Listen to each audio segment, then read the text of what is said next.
right, and we are now live. So we're gonna start with this disclaimer. The views and opinions expressed in this podcast are those of the hosts and their guests, and do not necessarily reflect the official policy or position, institutions, or endorsement of any agency or organization. Any views or opinions are not intended to malign any religion, ethnic group, club, organization, company, or individual, and we respect the fact that people's views and opinions are subject to change. So take it on, Naomi.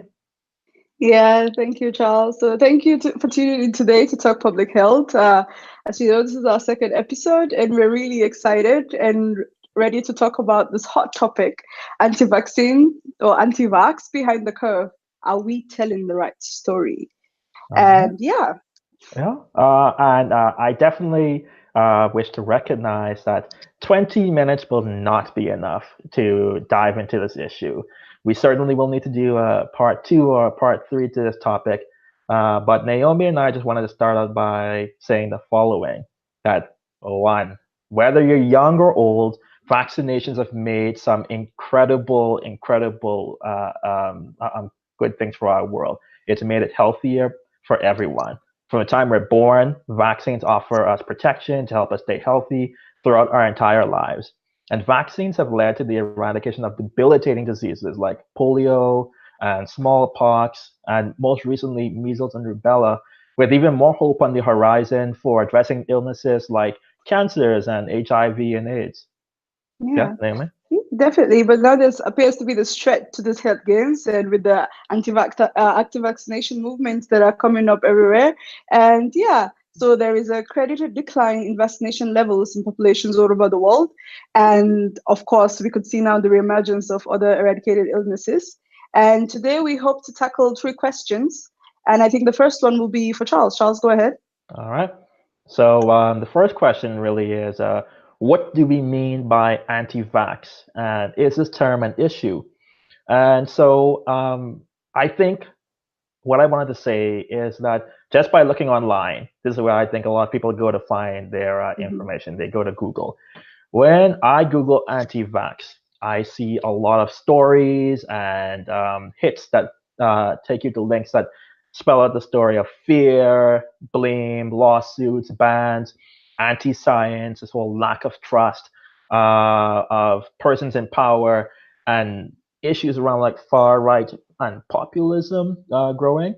And even right now, we saw vaccine hesitancy being listed as the top as one of the most top 10 most pressing global health threats for 2019. Uh, but from what I see, there's so many negative messages associated with the term anti-vax and people who don't get vaccines. And it really was trying to help me to consider, is anti-vax the right term? Are people really anti-vaccine? And maybe this is something that you can tell us a bit more, Naomi, about what you think about this. Yeah, actually, so this was very interesting, like looking at the negative parts of it, and it's just like this narrative that we try to shut out people that just don't accept vaccination. And it was really interesting to see that the WHO actually prepared this guidance for practices in terms of people dealing with the so-called anti-vaxxers. And I would say they actually normatively described these people into three categories. That was very interesting. And they started with like the likelihood of them to change their minds towards accepting vaccines. And there was like the hesitant individual who has like a high likelihood to change his mind when talking about like accepting the vaccinations. Then there is the vaccines denier, and that's how those people go like more deeper into this anti-vaxxer state. So for denier, these are people that just the members of that are extreme and really hesitant and have negative attitudes towards the vaccination, and they actually do not have an open mind to change, no matter what scientific evidence shows. And then those are the people that we tend to deal with often. And then when we talk about the refusers, those are people that are more like in the middle, but they're really looking forward to understand this. But and if in the scientific approaches show that things are different, they would like to follow where the facts lead. So the thing was, like, we were thinking, so this actually, we're putting them in like different boxes by classifying people into this different categories. And I think maybe this might be impairing our ability to actually get to the root of things with them. So maybe just boxing them and saying that, okay, this person is this person is that, might actually not really clearly make us see the different reasons behind their choice of, or their mindset with vaccines. Charles, yeah.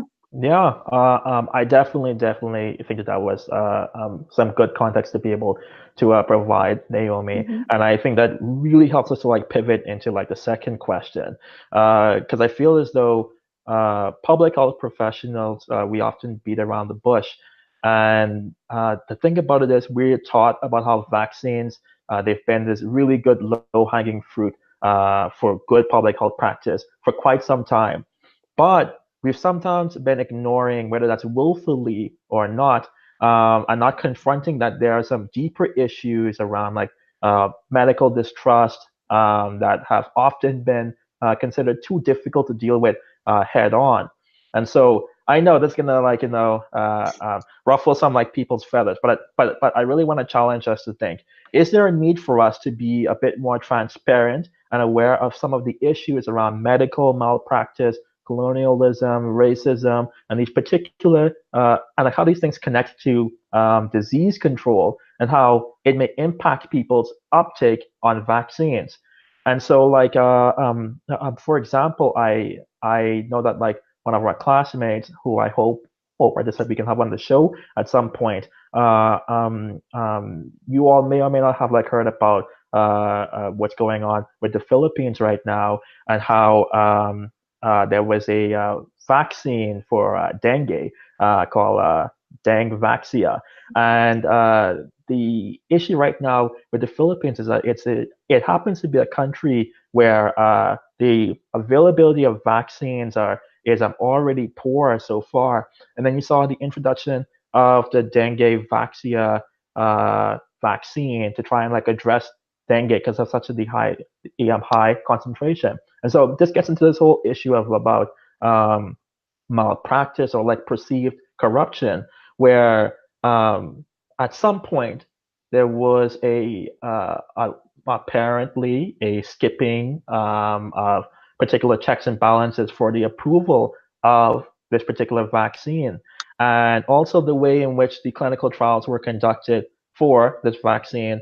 It happened to also skip some steps, or there was some perceived rush in terms of the steps.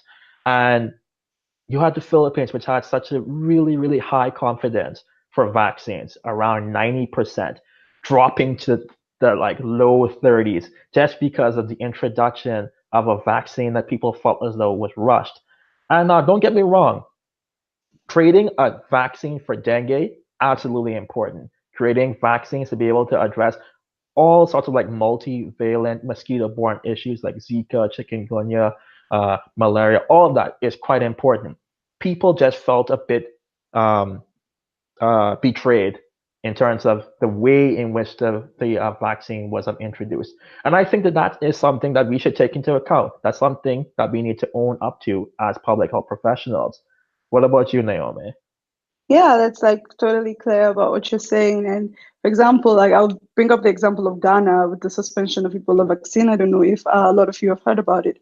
So there was this clinical trial for the Ebola vaccine that was supposed to happen in Ghana, but that met a lot of pushback, and the parliament had to suspend it. And this pushback, I could put it towards the spectrum of maybe perceptions of people on why will they want to make a clinical trial in Ghana, for example. Why Ghana? I think that was some of the questions that people were asking. And in terms of like historical notions in terms of colonialism and racism, and it's like, why can't they use it on mice? Or I think there was a parliamentarian that actually said that, why can't this be done on mice and rats? Why does it have to be on human beings? It's Ebola. Like, will people get infected by it? Like, what are the chances of us as a community able to handle this vaccine? So I think like the problem here was that there was this notion already that this was being brought out from like outside people into the country. And also there was the speech by one of the parliamentarians that we have like the best scientists, and if they agree with parliament, why should we like go behind them and accept another opinion from outside? And I feel that that brought the big question on how much of information in terms of vaccination is translated from like the scientists to lay people. Because if these people didn't understand it or even like get the point that this was trying to make, then why would they just accept stuff like that? And I think it was actually then figured out that the Ministry of Health didn't really communicate this fact to the parliament and or to the people, and this actually really affected it. So that's another mistake from the part of us, I would say, as public health scientists, that sometimes we are very sure that what we have works and stuff, but we don't try to understand how we could translate this from our context and our understanding down to like a layperson or down to politicians who also are like representing their people but are not necessarily scientists. And so I would say, like, for example, this means like this will be like in the context of us not owing up to the mistakes in the past or the issues. And another point I would say is also the simple treatment of people in a marginalized group, for example, needs to improve. For example, let's say a person like goes to seek healthcare and is not treated fairly, will not see vaccination as a good option for them. Because if I come to you as a sick woman that is from a marginalized group or from a person of color, and then I tell you this is my issue and you don't treat me fairly, but then you're trying to tell me to take a vaccine that is better for me, then why should I think that this is out of best interest? And I think like as history goes down the line, we could see different examples of how vaccination has been used to experiment with people of color and other marginalized groups. So I think like these issues are things that we really have to look into when addressing this whole issue of anti-vaccination. And Charles, do you have something to add? Yeah, no, I like completely agree with you, Naomi. I like personally think that if we can improve the way we treat marginalized persons, that would have some really, really positive like downstream effects on like how and whether or not they'll uptake vaccines. Mm-hmm. Because we always hear stories about like how persons who are homeless, persons who may be migrants, persons who may be a woman, who may be LGBT, how they're actually treated when they go to seek out care. And so it's even like taking a step back from even being anti-vax to how do we actually interact and treat patients, right? And how we treat our patients, how we treat persons who come to us as like public health practitioners. How do we treat persons in terms of just being regular human beings could be really, really important. So yes, I think that this would be a good way to take us into our last question, right? Mm-hmm, yeah, Yep. so definitely. And our last question, so how do we begin to address the issue of anti-vaccination? I think like over the few minutes we have talked about how persons have distrust in authority, and actually predominantly in this age of social media, people have become like very vocal and confident in their beliefs, so and statements. So for example, we have like a lot of anti-vaxxers that could take up social media, and in a way they are actually getting people to mistake their confidence for accurate information. So because of the confidence they show and how vocal they are, people tend to mistake this for them giving accurate information and then following these people. And this is rather unfortunate because bad news and like controversial news actually really further spreads than accurate and positive news. So we actually need to begin to combat this. And I know a lot of us like public health professionals are not really pushed to be vocal in terms of things that are right. And there's also this whole idea of negativity bias when people tend to think that things that are bad are better than things that are more accurate than things that are good. So Mhm. I think like there should be a push for us to combat this. And Charles, what would you say? Yeah, I think that there are some really, really clear steps that persons can take to try and address this. In addition to what you said, uh, making sure that decision makers reflect the communities that they come from? Can people see persons from their community being in positions of power? And therefore, that helps to create this like level of trust in terms of when persons in authority give these messages about vaccination uptake. And the same thing, decision makers and various stakeholders need to be accurately informed and encouraged to be community champions. They need to be able to know about all of the information that comes around this whole like anti-vaccination movement. Scientists and public health practitioners, we also need to do a lot better around like our knowledge translation. I know that we can get bogged down with boring stats. Well, we don't think that they're boring, but to the layperson, they're boring, hard stats, long papers that I have no interest in like looking at. And it needs to be something that we can present that's simple and accessible. I think that in this information age, it is so important. Persons just don't want to hear from me and you that yes, vaccines work, and and like we can make these messages as simple as possible, but it also needs to be accessible online. And that accessibility also means that in teaching in terms of medical school or in public school curriculums, that people are exposed to the history behind certain medical interventions, whether they were positive or negative, because as practitioners, we need to understand where some people's mistrust may come from, particularly among marginalized groups who will be the most impact if they can't get vaccines. And we need to improve how we treat marginalized groups of people. And I think that that can make a really, really big impact on how vaccine uptake can happen. So I think that we have just about a few more minutes now, maybe Yeah. 2 or 3 more minutes.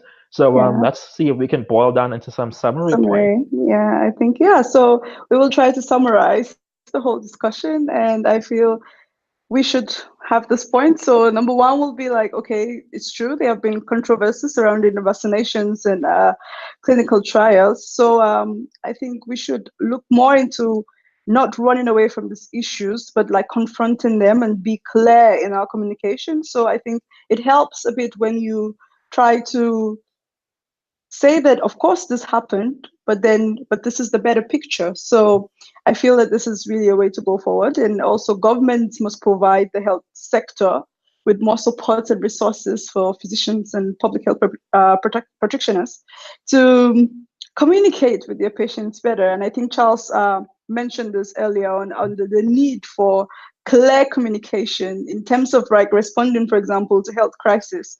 And I think we will talk about communication in one of our series to come. Yep. And so Charles, what other points do you think we have? I like also think that we need to try to focus on improving community health. I definitely feel as though this is something that's been lost a bit, and being able to have such a larger focus on community health and being able to collaborate with laypersons, the general public, so that way there isn't this top-down approach to like vaccine uptake, but we can have a bottom-up approach.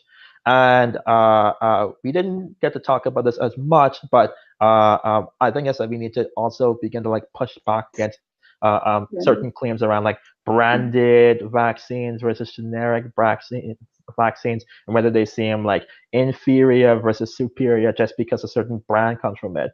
Because clearly we saw where a big branded company may have introduced a drug, and that still ended up not being as effective for the population that it needed to be. And so I would say like, we all definitely need to come back to this topic again. And in terms of what feedback do we want from you? So I think we want to stir up a conversation or discussion. We have the following questions for you guys to think about and discuss. So is there vaccine hesitancy issue in your country? And how do you think public health professionals are addressing this issue? Are they effective, for example, or what other ways could you think we could approach this for it to be effective? And what other ideas do you have surrounding this issue? And finally, I would say, are we losing this battle with anti-vaccines group? Like, are they becoming stronger than we expected, or how do we actually challenge this issue of anti-vaccination? So we look forward to seeing your discussions about this. And yeah, Charles, what else you would add? Yeah, I definitely just want to say it's been a good time doing this podcast, and I really hope that persons will go ahead and participate, respond to the questions. We'll put them in the link below, and Mm-hmm. any other thing that we try to like talk around, we'll make sure that we can try to put links below. And yeah, I guess that this is the end of the show. If you haven't followed us on our social media channels, do that. Press subscribe, hit like on the videos, share with your colleagues. And I just wanted to like end with two things. Treat people well. You have no Mm-hmm. idea what people might be going through today.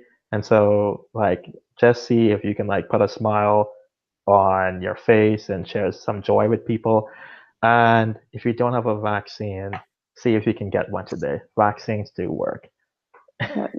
Okay. Thank you, and see you next week. See you next week. All right. Bye bye.